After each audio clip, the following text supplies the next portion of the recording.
Ce sont au total 2724 agents de police engagés dans l'opération de maintien de l'ordre pendant cette période d'état d'urgence sanitaire décrétée sur toute l'étendue du territoire national par le président de la République. Dressant un bilan à mi-parcours devant un personnel commis à cette opération dénommée Mobikissi, le directeur général de la police Jean-François Ndenge est revenu sur tous les points qui jusqu'ici caractérisent cette mission en cours d'exécution, notamment ses réussites, ses insuffisances et ses attentes. Il vous a été ordonné d'intérioriser et de pratiquer la courtoisie, le discernement qui enseigne qu'il ne faut pas appliquer la loi de façon abusive et aveugle, la non-violence et la maîtrise de soi pour éviter les réactions épidermiques ou d'excessive nervosité, la riposte mesurée et adaptée en légitime défense justifiée face à une agression subie, dûment établie, constatée, donc un professionnalisme permanent et à toute épreuve. Cette communication a bien valu son pesant d'or, surtout au moment où la police est pointée du doigt par les populations du fait qu'elle abuserait dans l'accomplissement de sa mission. Ici, le général Jean-François Ndenge remet les pendules à l'heure. Vous avez assumé un devoir d'exemplarité sur le terrain en appliquant vous-même toutes les règles sanitaires, recommandations et mesures barrières que vous demandez aux autres citoyens de respecter absolument.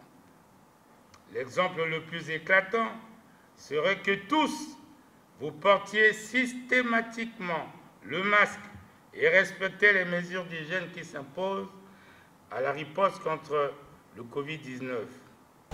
Ce travail de la police, qui n'a pas été du tout anodin, a été encouragé par son directeur général, qui d'ailleurs a relevé un manque criard du matériel de protection contre le Covid-19 pour ses agents engagés sur le terrain, notamment une insuffisance de matériel de protection, un manque de combinaisons appropriées pour les interventions sécurisées sur des personnes déclarées positives au coronavirus, un manque d'imperméables pour les protéger de la pluie et bien d'autres.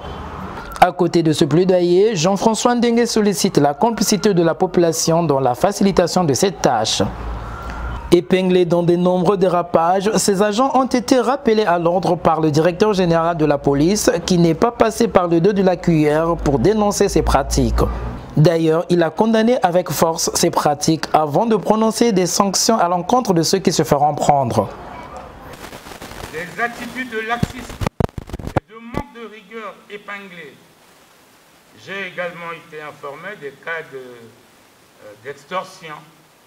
Et je crois qu'il y en a une quinzaine qui sont mis aux arrêts en ce moment précis. Et ils vont passer devant le conseil de discipline pour leur radiation. Les agents indélicats qui ternissent la réputation et l'honneur de la force publique seront donc sévèrement châtiés.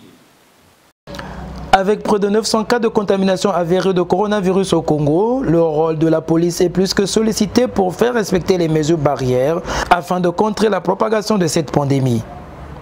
Et ces agents engagés dans cette opération Mobikissi, mise sur pied depuis la déclaration de l'état d'urgence sanitaire en République du Congo par le chef de l'État, travaillent sans relâche à laisser entendre Jean-François Ndenge, qui a par contre rappelé à ces hommes que la guerre contre le coronavirus n'est pas terminée. La mission de la force publique doit continuer avec plus de vigueur, de rigueur et de professionnalisme, a conclu le directeur général de la police.